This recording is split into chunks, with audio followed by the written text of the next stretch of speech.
şahıdırsam o dikeni.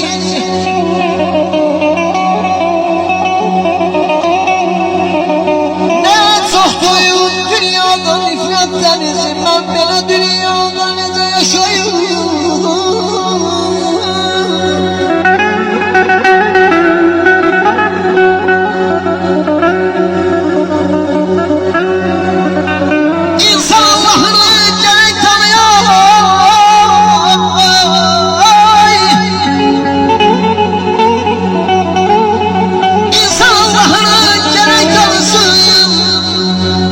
Haksız insanlar kan barada, çoxlar her şeyi görür parada. Ben belə dünyada necə yaşayım ama.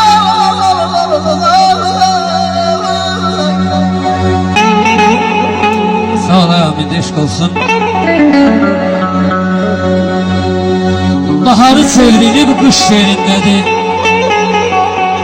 Zamanın ayağı baş yerindedir. 50'nin değeri 5 yerindedir valla. Bu dünya kasımın dünyası değil. Cibler emli kuzu bazar ejdaha. Ağzını açtıkça gelir iştaha.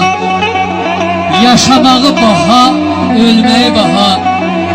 Bu dünya kasımın dünyası değil. Saldırıp denizde ada yaşasın. Kim necə istəyir o da yaşasın.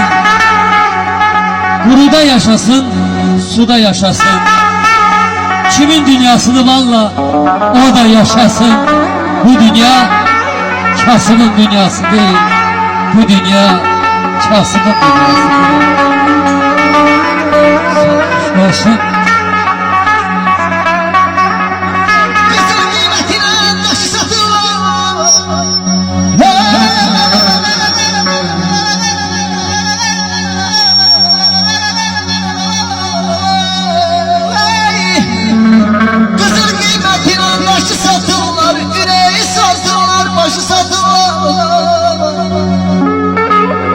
İndirin yollara işi satırlar, ben belə dünyada necə yaşayım.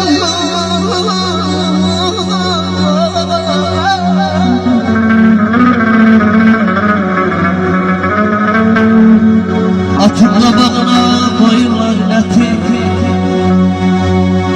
atın qabağına koyurlar əti, ələtə samana tuturlar iti. Qiymət bahalaşır hey müvəqqəti. Ayınız var mənim, mən belə dünyada necə yaşayım. Mən belə dünyada necə yaşayım.